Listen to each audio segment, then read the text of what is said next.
சாமி. மாதா, ஆமா. பிதா, சரி. குரு, அதே தெய்வம் ஆலயத்தில். சரியா? ஆமாங்க. மாதா, ஆஹா, பிதா, ஆஹா, குரு, ஆலயத்தில் தெய்வம். மாதா, பிதா, குரு, தெய்வம். ஆமா. 4 வர்ணத்தார் அமர்ந்திருக்கக்கூடிய குருவா குருவா குரு குருவா. சரி சரி. 4 வர்ணத்தார் அமர்ந்திருக்கக்கூடிய சரி மாபெரும் மக்கள் சபை. ஆமா சாமி. சரியா? ஆமா. இந்த ஊரில் உள்ள ஆமா அனைவரும் ஒன்று சேர்ந்து ஆமா அந்த அம்மனுக்கு இன்னைக்கு ஆஹா வருடம் திருவிழா. சரி சரி. அது திருவிழா செய்யலன்னு திருவிழா போட்டுக்கோ. சாமி குத்தாயிரம். ஆஹா சரியா? சரி. அம்மனுக்கு பூல் ஊத்தி பலி கொடுத்தாதான் கோழி போட்டுச்சிங்க. மாரியம்மா எங்க நிற்கும்? தேச மாரியம்மா கிணத்துலக்கும் அது போயிடும். சரியா? சரி. எல்லை பிடாரி அம்மா. ஆஹா எல்லை இழப்பா. ஆமா. எதுக்காக? எதுக்கு? பூத பிசாசி பிள்ளிச்சு முதல்ல உள்ள வராம உங்களை பாதுகாக்குவான். யாரு? இவளேதான். அதே அம்மனே, மாரியம்மனே. ஆஹா. சரியா? சரி. அப்படி இருந்தாலும் சரி அலைமகள், ஆ. கலைமகள், சரி. மலைமகள். அதே. சரியா? ஆமாமா. அலைமகள், ஆஹா. கலைமகள், ஆஹா. மலைமகள் என்று சொல்லக்கூடிய சரி. முப்பெரும் தேவியார் ஆமா. தாய்மார்கள் அமர்ந்து கொண்டிருக்கிறார்கள். சரி. கவலா நான் கைலாச வாசலிலோ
நந்திக்காவலா சாமி. என்னுடைய கைலாய மலை 4 வர்ணமாக மாறியது.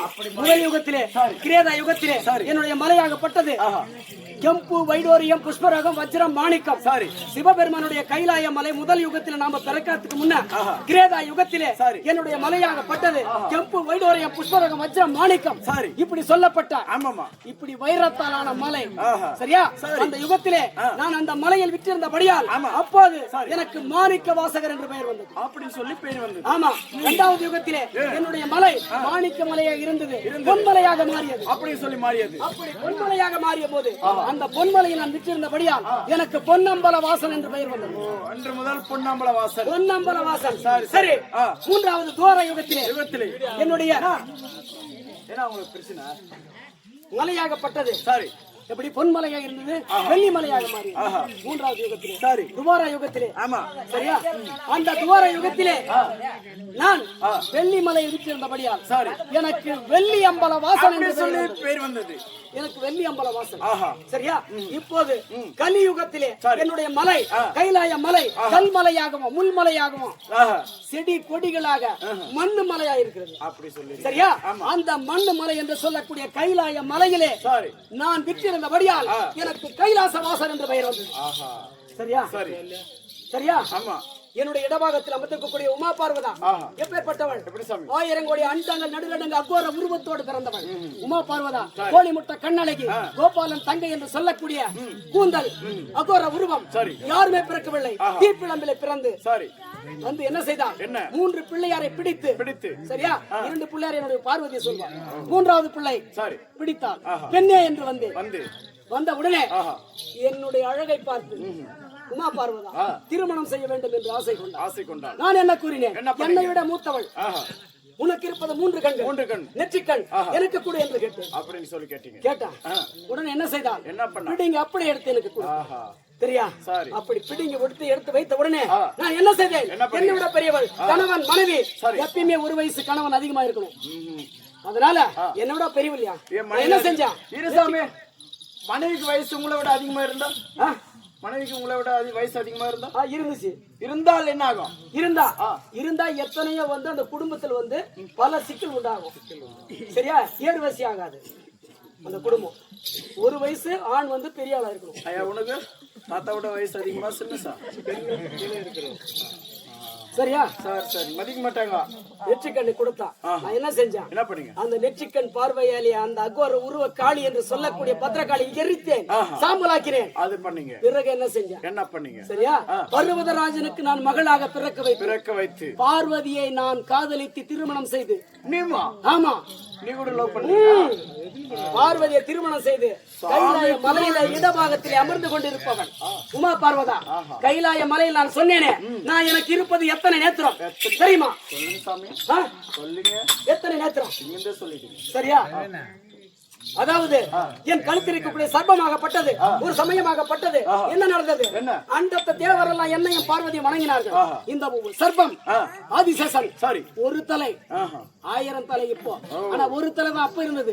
என் கழுத்துல என்ன நினைத்தது? என்ன பார்வதியும் சிவபெருமானம் மட்டும் வணங்குறாங்க, என்ன வணங்கல என்று சொன்னது நினைத்தது. சரி என்ன செஞ்சேன்? ஞானத்தில் அறிஞ்சு என்ன செய்தேன்? என்ன பண்ணி எனக்கு கோபம் வந்து உடனே என்னுடைய என்ன செய்தேன்?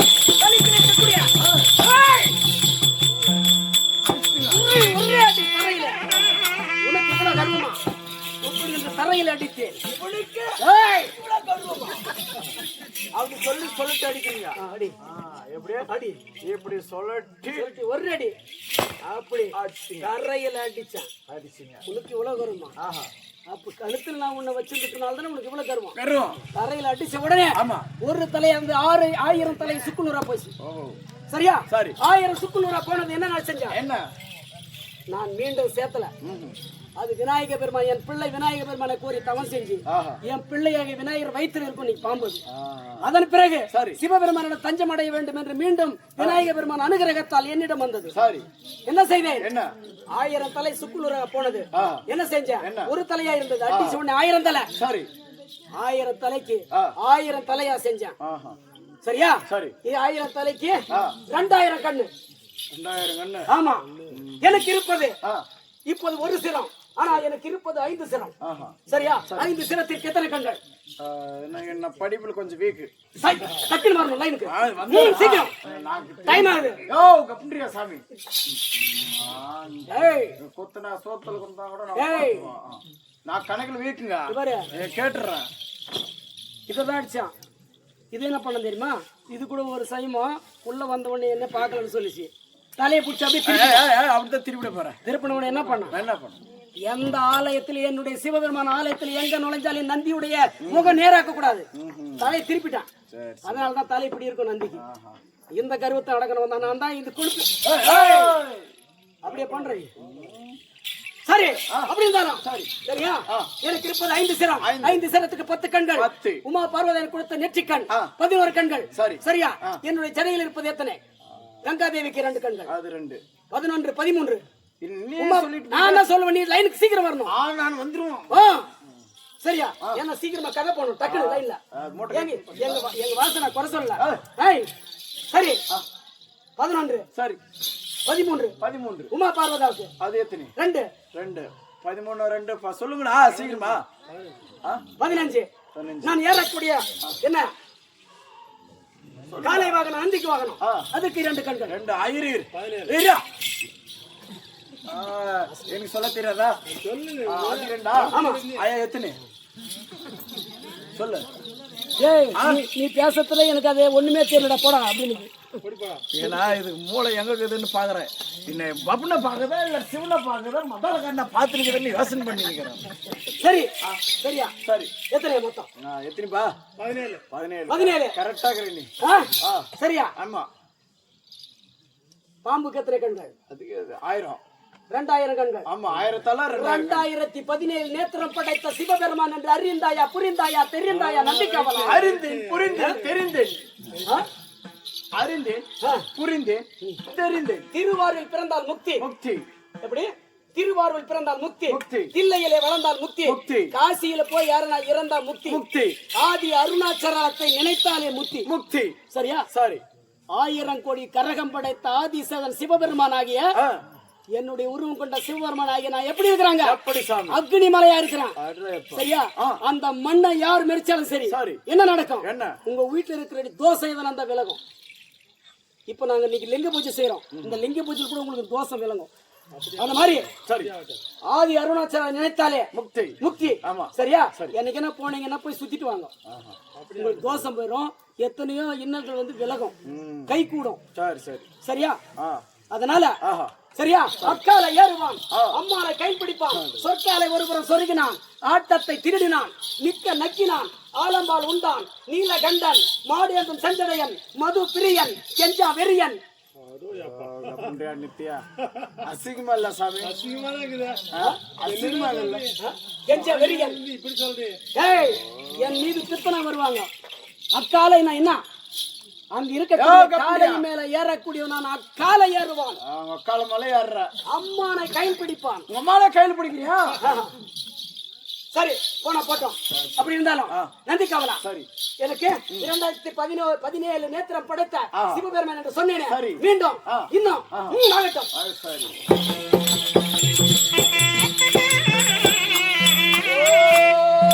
நந்தி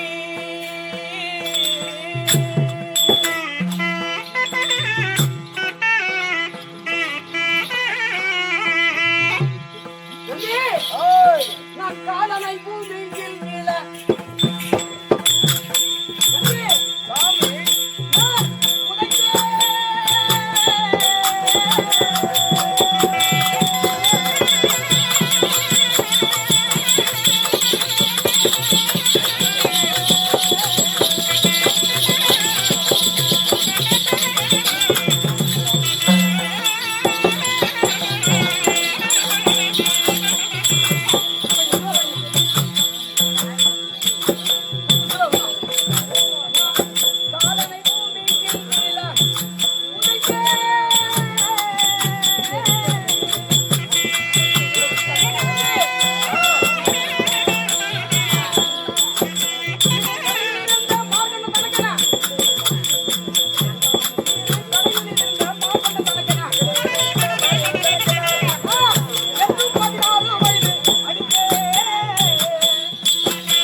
கொஞ்சம் எல்லாரும் சைலண்டா கேளுங்க. சரியா? ஓகே. எப்படி என்றால் யாரும் பேசாதீங்க. பேசாதீங்க. தாத்தா போன் பண்ணிட்டுக்கிறாரு. நீ உன் வேலை அங்க, ஆய வேலைக்கு ஆயால கஷ்டம். நந்திக்காவலா, எனக்கு சரி கால சங்காரம் என்று எனக்கு எப்படி பெயர் வந்தது? எனக்கு எத்தனை பெயர்? நீலகண்டன் எனக்கு பெயர். கால சங்கார மூர்த்தி எனக்கு எப்படி பெயர் வந்தது? எப்படி சாமி தெரியுமா? ஒரு சமயம் திருக்கடையூரில சரியா சரி ஒரு அந்தனர் வாழ்ந்து வந்தார். சரியா? சரி. மிருகண்டரிசி, மித்ரா தேவி, சரி, இவர் இருவருக்கும் குழந்தை இல்ல. சரியா? குழந்தை இல்லாத காரணத்தினால சிவபெருமானாகிய என்னை வேண்டினார்கள். எந்த திருக்கடையூர்ல. ஆமா. சரியா? சரி. அந்த திருக்கடையில என்னை வேண்டி வேண்டாங்க. நான் என்ன செஞ்சேன்? என்ன பண்ணீங்க? திருக்கடையூரில் இருக்கக்கூடிய அமிர்த லிங்கேஸ்வரனா இருந்தேன். அமிர்தம் எப்படி வந்தது? அந்த அமிர்த லிங்கேஸ்வரை உடைத்து அவர் முன்னே அப்படியே காட்சி அளித்தேன். சரி. அப்படி காட்சி அளித்த உடனே இறைவன் வந்து விட்டாரே என்று என்னை பாதத்தில் பணிந்து, ஐயோ இறைவா, என்னை வேண்டி என்ன எதற்காக எனக்கு தவம் செய்தீர்கள் என்று கேட்டேன். எங்க திருக்கடையூர்ல அமிர்தலிங்கேஸ்வரன் நான் லிங்கத்தை வெடிச்சு நின்றேன். அப்படி நிக்கும் போது மித்ராவதியம், மிருகண்ட ரிஷியம், குழந்தை பாக்கி எங்களுக்கு இல்ல கிடையாது. அதனால உனக்கு கோரி தவம் செஞ்சோம். அப்படியா? அப்படி என்றால் அங்க ஒரு சூதியை வைத்தேன். எப்படி வைத்தேன்? எப்படி தெரியுமா? எப்படி சாமி? உங்களுக்கு 100 பிள்ளையை கொடுப்பேன். காது கேட்காது. சரியா? சரி. திருடர்களாகவும் குருடர்களாகும். ஒருத்தருக்கு ஒரு கண்ணு தெரியும். சரியா? அதுக்கா அது அவங்களுடைய செஞ்ச பாவம். சரியா? அந்த மாதிரி அது சொல்றேன். கடைசியா 100 பிள்ளை வேண்டுமா கேட்டான். கொடியவர்களா இருப்பாங்க, பக்தியா இருக்க மாட்டாங்க. அப்படி வேண்டுமா? இல்ல 16 பிள்ளை, 16 வயசு வாழக்கூடிய பிள்ளை என் மேலே பக்தியா இருப்பான், உங்களை அரவணைப்பான், 16 வயசு தான் வாழுவான். ஆனா பக்தியில் சிறந்தவன், 6 சாஸ்திரம், 64 கலைகாலம், 96 தத்துவம், 18 புராணம், 108 கீதை, இப்படி என்று சொல்லக்கூடிய அனைத்தையும் கற்று உணர்ந்தவன் ஆயிருப்பான். என்ன சொல்றீங்க? இருவரும் யோசித்து கணவன் மனைவியும் 16 வயசு வர குழந்தையே எனக்கு வேணும் அப்படின்னு கேட்டாங்க. சரியா? அப்படி கேட்ட உடனே 16 வந்தது. இன்று அதற்கு முன்பாக தந்தை தாய் அழுகிறார்கள். ஆஹா, ஏன் தந்தை அழுகிறீர்கள்? யாரவன்? மார்கண்டையன். சரியா? மார்கண்டையன் தந்தையை பார்த்து ஏன் அழுறீங்க? அப்பா, நான் என்னுடைய மனக்குறவை எப்படி சொல்வேன்? உன்னிடம் எப்படி நான் சொல்லாமல் இருக்க முடியும்? எனக்கு நீங்க சொல்ல வேண்டும் என்று மார்கண்டையன் கேட்கவும் 16 வயசு வேண்டும் என்று சிவபெருமான் எனக்கு கொடுத்தார். உனக்கு ஆயுள் முடி எப்போது நான் என்ன செய்வேன்? இன்று நான் உன்னை பார்க்க முடியாது அப்படி என்றான். சரியா? என்ன செய்தார்கள்? என்ன தெரியுமா? என்ன செய்தார்? தந்தையே, இந்த ஈசனுடைய ஆலயத்திலே என் உயிர் போனாலும் சரி, நான் ஈசனுடைய இந்த லிங்கத்தை விட்டு நான் போக மாட்டேன். என் உயிர் போனா கூட சிவலிங்கத்தை போட்டோம். அப்படி என்று சொன்ன உடனே சிவலிங்க பூஜை, தந்தை தாய் ஒரு புறம், என்னை கோரி அமிர்தலிங்கேஸ்வரராக இருந்த நானு மார்கண்டையன் தவம் செய்யற. அப்படி தவம் செய்யும் போது வெள்ளிங்கிரி மலையில் நான் அமர்ந்து கொண்டு இருக்கிறேன். அந்த சமயத்துல 16 வந்தது. சித்ராகுப்தன் பார்த்தான். யமன் காலன் என்று சொல்லக்கூடிய யமனாகப்பட்டவன் இன்றோடு அவன் ஆயுள் முடிது, எடுக்க வேண்டும் என்று பாசைக்கயிறை கொண்டு வந்து வீசினான். பாசைக்கயிறை கொண்டு வந்து எப்படி வீசுகிறான் தெரியுமா?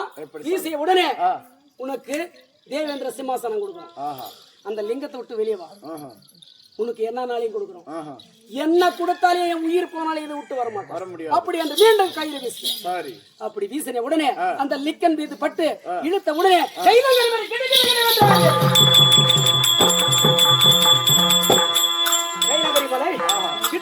பார்வதி தேவி, என்ன சுவாமி என்ன நடக்குது?